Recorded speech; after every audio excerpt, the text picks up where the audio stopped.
Nah, Assalamualaikum warahmatullahi wabarakatuh. Perkenalkan, nama saya Mahyuda Pratama dari kelas 2 EPENJAS 2019, NPM 192191177. Nah, di sini saya akan memaparkan materi tentang protein. Nah, apa sih itu protein itu? Nah, jadi protein adalah kelompok biomolekul berukuran besar yang terbentuk dari satu rantai panjang asam amino atau lebih. Protein memiliki banyak fungsi dalam makhluk hidup, di antaranya mempercepat reaksi-reaksi metabolisme, mereplikasi DNA, menanggapi rangsangan, memberi bentuk sel dan tubuh, dan memindahkan molekul dari satu lokasi ke lokasi lainnya. Nah, perbedaan utama antara satu protein dan protein lainnya adalah urutan asam aminonya yang dibentuk oleh urutan nukleotida dari gen-gennya, dan biasanya menyebabkan lipatan protein menjadi struktur liga dimensi khusus yang sesuai dengan fungsinya. Nah, protein adalah makronutrien yang dibutuhkan tubuh dalam jumlah yang besar. Protein terdiri dari sejumlah asam amino yang diperlukan agar tubuh berfungsi dengan baik.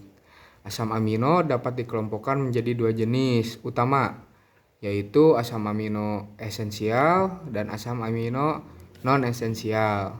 Disebut sebagai asam amino non-esensial karena dapat dibuat sendiri oleh tubuh. Nah, sebaliknya, asam amino esensial adalah asam amino yang tidak diproduksi sendiri oleh tubuh dan harus didapatkan dari makanan. Ada pula kelompok-kelompok asam amino yang disebut dengan asam amino kondisional, yaitu jenis asam amino yang diperlukan di waktu-waktu tertentu saja seperti ketika sedang sakit atau sedang stres. Nah, apa sih manfaat protein itu? Jadi protein merupakan komponen penting dari setiap sel tubuh. Nah, oleh karena itu tidak heran jika ada begitu banyak manfaat dari protein bagi tubuh. Jadi manfaat protein yang pertama yaitu diperlukan dalam pembentukan tulang, otot, tulang rawan, dan kulit dan darah. Yang kedua ada membangun, memperkuat, dan memperbaiki atau mengganti jaringan tubuh. Contohnya keratin yang memperkuat rambut sebagai kolagen, dan elastis yang menunjang jaringan ikat dan kulit. Yang selanjutnya ada membantu tubuh merasa kenyang lebih lama. Karena itu konsumsi makanan berprotein tinggi bisa menjadi salah satu cara untuk melangsingkan badan, Nah, yang selanjutnya ada membuat hormon yang berfungsi membantu sel mengirim pesan dan mengkoordinasikan fungsi sel dan organ di dalam tubuh. Yang selanjutnya ada membuat antibodi untuk sistem kekebalan tubuh dan mendukung proses pemulihan ketika sakit flu. Yang selanjutnya ada penting untuk pertumbuhan dan perkembangan anak-anak, remaja, hingga wanita hamil dan janin yang dikandungnya. Yang selanjutnya ada terlibat dalam kontraksi dan gerakan otot, contohnya protein, aktin, dan miosin. Yang selanjutnya ada membuat enzim yang berfungsi memfasilitasi reaksi biokimiawi dan metabolisme tubuh. Nah, yang terakhir fungsinya ada mengangkut sel atau zat, contohnya hemoglobin yang membawa oksigen melalui darah ke seluruh tubuh. Nah, tadi kan banyak ya manfaat-manfaat protein. Nah, dari mana sih kita mendapatkan protein? Nah, sumber protein guna mendapatkan manfaat protein yang maksimal akan lebih baik jika sumbernya berasal dari makanan-makanan berikut. Jadi ada beberapa makanan yang mengandung banyak protein. Yang pertama ada makanan laut atau boga bahari. Makanan laut memiliki kandungan protein yang tinggi dan biasanya rendah lemak. beberapa jenis makanan laut seperti ikan salmon, ikan sarden,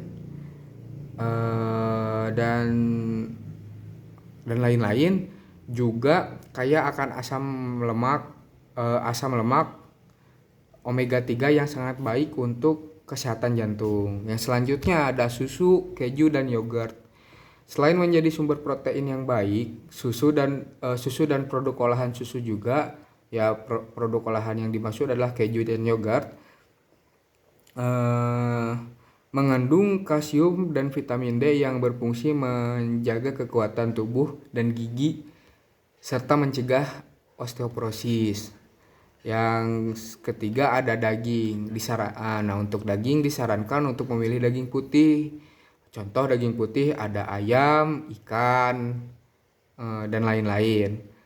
Ayam, ikan, ya, dan lain-lain. Tapi tanpa kulit dibandingkan daging merah. Daging merah itu seperti daging sapi dan kambing. Karena daging merah mengandung lebih banyak lemak. Nah, yang keempat ada bahan makanan yang terjangkau dan bergizi nih. Jadi tak hanya tinggi protein, telur ayam juga mengandung vitamin B, folat, selenium, dan kolin. Nah, yang terakhir ada kacang-kacangan. Selain bergizi, kacang juga kaya akan serat yang bisa membuat kita merasa kenyang lebih lama. Kacang kedelai contohnya baik bagi jantung karena dapat membantu menurunkan kolesterol.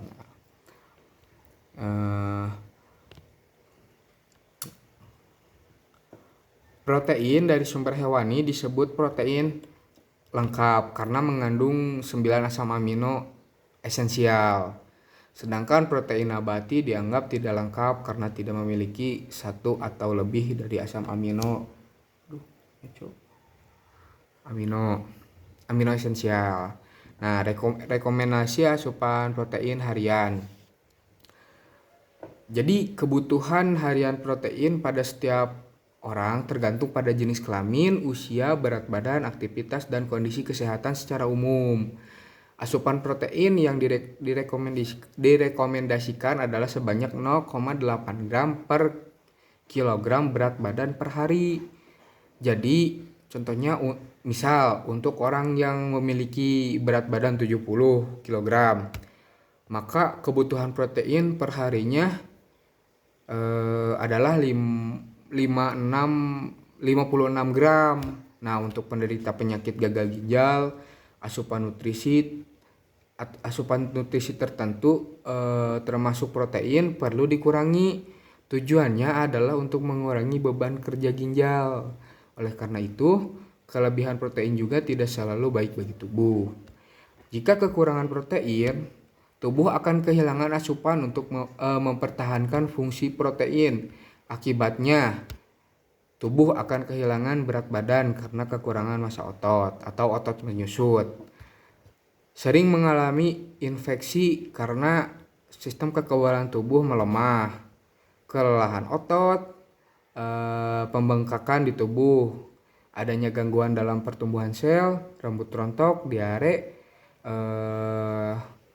pelemahan hati, anemia, hingga mengalami kondisi malnutrisi energi protein seperti kwashiorkor dan marasmus. Nah, mungkin sekian yang dapat saya sampaikan. Mohon maaf apabila ada kesalahan. Assalamualaikum warahmatullahi wabarakatuh.